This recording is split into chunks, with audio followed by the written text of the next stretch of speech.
warahmatullahi wabarakatuh. Perkenalkan, nama saya Nanda Aminda Fatmala dengan NIM 215870017.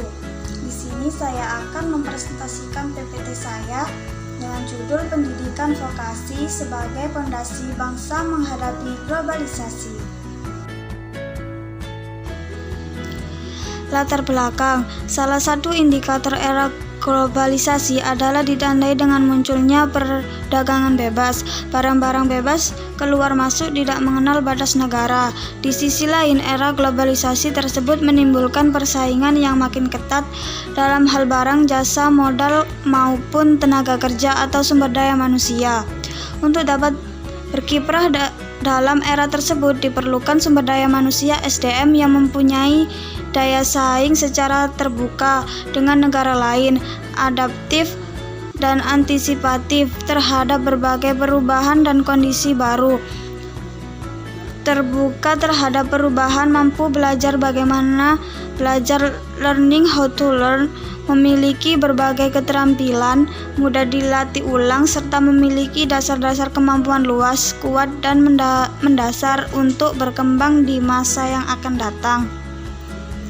Indikasi ini menunjukkan bahwa tenaga kerja dengan kualifikasi profesional sangat dituntut dalam dunia kerja di era globalisasi ini. Dengan demikian, kualitas SDM merupakan salah satu faktor penentu terpenting dalam mencapai keberhasilan program pembangunan. Masalah SDM tidak bisa lepas dari masalah tenaga kerja. Kualitas tenaga kerja sangat tergantung pada kualitas SDM. Oleh karena itu, kualitas SDM merupakan harus mendapatkan prioritas utama untuk ditingkatkan dan dikembangkan guna mendapatkan kualitas tenaga kerja yang baik. Peningkatan kemampuan dan keterampilan SDM bagi generasi muda calon tenaga kerja merupakan tanggung jawab dunia pendidikan, baik pendidikan formal maupun non-formal.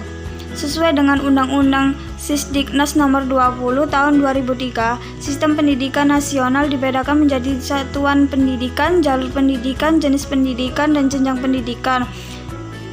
Satuan pendidikan menyelenggarakan kegiatan belajar mengajar yang dilaksanakan di sekolah atau di luar sekolah. Selanjutnya, dalam sistem pendidikan nasional di Indonesia, penyelenggaraan pendidikan dapat dibedakan dalam dua kelompok pendidikan, yaitu yang pertama pendidikan akademik dan yang kedua pendidikan profesional. Pendidikan akademik merupakan penyelenggaraan program pendidikan yang bertujuan mempersiapkan peserta didik mengembangkan potensi akademik untuk melanjutkan studi ke jenjang pendidikan yang lebih tinggi. Pendidikan profesional merupakan penyelenggaraan program pendidikan yang mempersiapkan peserta didik meningkatkan potensi kompetensi sesuai bidang keahliannya. Dan pendidikan profesional ini termasuk dalam kategori penyelenggaraan pendidikan yang berorientasi dunia kerja.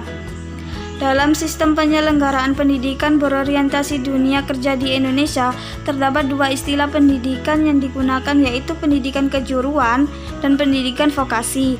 Dalam pasal 15 Undang-Undang Sisdiknas Nomor 20 Tahun 2003 dijelaskan, pendidikan kejuruan merupakan pendidikan menengah yang mempersiapkan peserta didik terutama untuk bekerja dalam bidang tertentu.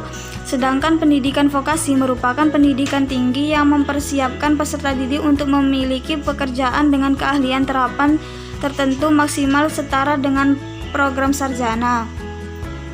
Dengan demikian, pendidikan kejuruan merupakan penyelenggaraan jalur pendidikan formal yang dilaksanakan pada jenjang pendidikan tingkat menengah, yaitu pendidikan menengah kejuruan yang berbentuk sekolah menengah kejuruan, yakni biasanya disebut SMK. Pendidikan vokasi merupakan penyelenggaraan jalur pendidikan formal yang diselenggarakan pada pendidikan tinggi seperti politeknik, program diploma, atau sejenisnya. Ini dia gambaran piramida ketenagakerjaan dan jenjang pendidikan sekolah. Menurut Sabto Kuntoro, sebagaimana dikutip Suharsono 1989, hubungan antara jenjang pendidikan di sekolah dengan ketenagakerjaan dapat diilustrasikan seperti gambar ini. Kondisi tersebut menunjukkan bahwa pendidikan vokasi harus mampu memenuhi permintaan masyarakat pengetahuan knowledge society pada era ekonomi kreatif. Dengan pendidikan vokasi yang efektif dan efisien ini diharapkan dapat menghasilkan calon tenaga kerja yang memiliki soft skill dan hard skill dengan kemampuan berpikir kritis dan keterampilan dalam memecahkan masalah untuk menghadapi dunia kerja dalam era globalisasi.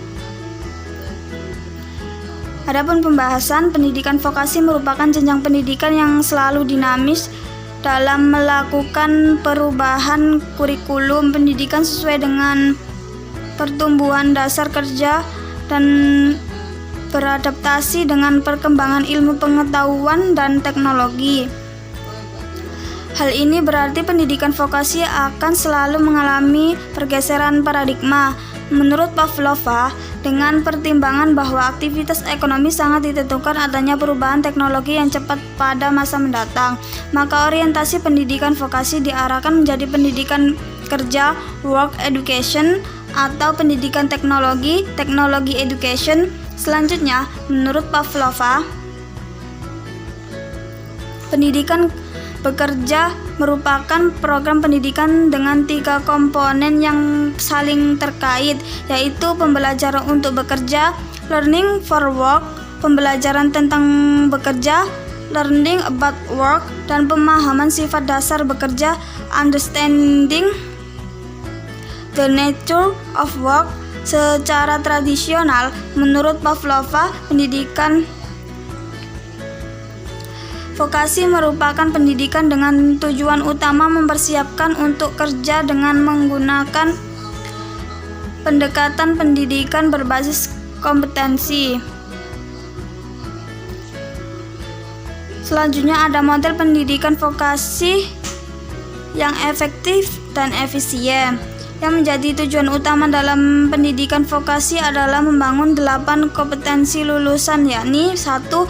Communication skill, keterampilan komunikasi, critical dan creative thinking, berpikir kritis dan kreatif, information or digital literacy, informasi atau literasi digital, inquiry or reasoning skill, keterampilan bertanya atau penalaran, interpersonal skill, keterampilan interpersonal, multicultural or multilanguage literacy, literasi multikultural atau multibahasa, problem solving, pemecahan masalah, technological skill, keterampilan teknologi. Kompetensi 1-7 disebut soft skill, sedangkan kompetensi 8 disebut hard skill. Untuk menghasilkan calon tenaga kerja yang memiliki 8 kompetensi lulusan sebagaimana dirumuskan di atas, model pendidikan vokasi yang efektif dan efisien seperti pada gambar berikut ini. Berikut ini ada 3 jalur alternatif model pendidikan vokasi. Adapun keterangan dunia usaha, dunia industri atau bisa disebut dengan DUDI, milik pihak ketiga, teaching factory milik bersama beberapa sekolah, sifat pendidikan formal, jenjang SMK, tempat pendidikan sekolah, dan DUDI atau teaching factory.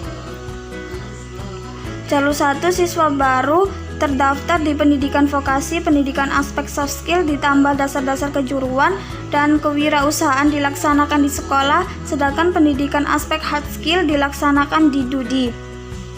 Jalur 2, siswa baru terdaftar di pendidikan vokasi, pendidikan aspek soft skill saja yang dilaksanakan di sekolah, pendidikan aspek lainnya, aspek hard skill, dasar-dasar kejuruan dan kewirausahaan dilaksanakan langsung sambil praktek kerja di DUDI. Jalur 3, siswa baru terdaftar di pendidikan vokasi, pendidikan aspek soft skill saja yang dilaksanakan di sekolah, pendidikan aspek lainnya, aspek hard skill, dasar-dasar kejuruan dan kewirausahaan dilaksanakan langsung sambil praktek kerja di teaching factory. Adapun struktur kurikulum pendidikan vokasi berdasarkan tuntutan kompetensi yang seperti dituliskan di atas, maka untuk mencapainya disusun kurikulum yang sesederhana mungkin.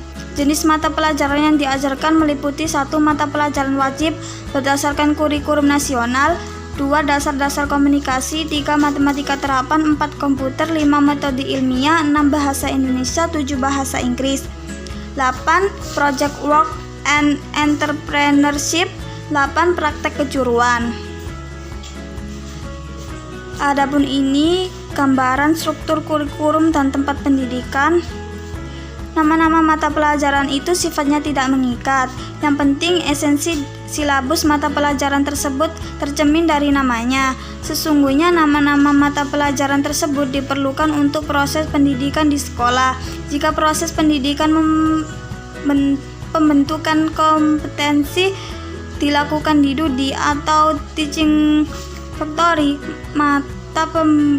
mata pelajarannya melebur dengan kegiatan sehari-hari yang dilakukan siswa di tempat kerja. Adapun strategi pembelajaran pendidikan vokasi. Strategi pembelajaran yang diterapkan sangat tergantung di mana tempat pendidikan berlangsung. Jika tempat pendidikan di sekolah atau kampus pendidikan vokasi, maka strategi-strategi di bawah ini relevan untuk dipakai. Namun jika tempat pendidikan di DUDI dan di teaching factory, maka strategi yang paling tepat adalah learning by doing dengan diikuti metode evaluasi performance test. Untuk memberikan gambaran strategis pembelajaran mana yang akan dipilih di sekolah, di bawah ini diberikan contoh-contoh strategi pembelajaran yang bisa dipakai. Yang pertama ada teori dan praktek komunikasi, presentasi dan diskusi. 2. Aplikasi teori matematika dalam kehidupan sehari-hari. 3. Teori dan aplikasi komputer untuk berbagai keperluan. 4. Melakukan penelitian laboratorium atau lapangan. 5. Membuat karya ilmiah dalam bahasa Indonesia baku. 6. Teori dan praktek bahasa Inggris, reading, listening, conversation. 7. Project work dan praktek kewirausahaan. 8. Praktek kejuruan di bengkel atau laboratorium atau lapangan. Adapun kesimpulan, berdasarkan hasil dan pembahasan di atas, maka dapat diketahui bahwa potensi pasar tenaga kerja lulusan pendidikan vokasi masih sangat luas. Kompetensi yang dibutuhkan secara garis besar meliputi soft skill dan hard skill yang dirumuskan ke dalam 8 kompetensi lulusan. Untuk menghasilkan tenaga kerja yang memiliki kompetensi tersebut dapat ditempuh melalui 3 jalur alternatif. Ketiga jalur tersebut jika dilaksanakan dengan struktur kurikulum yang sederhana dan strategi pembelajaran yang produktif serta didukung oleh guru atau instruktur yang kreatif, diyakini efektif dan efisien bila dibanding dengan sistem yang sekarang ini berjalan. Efektivitasnya berada pada simplisitas sistem yang ditawarkan yang bercirikan to the point.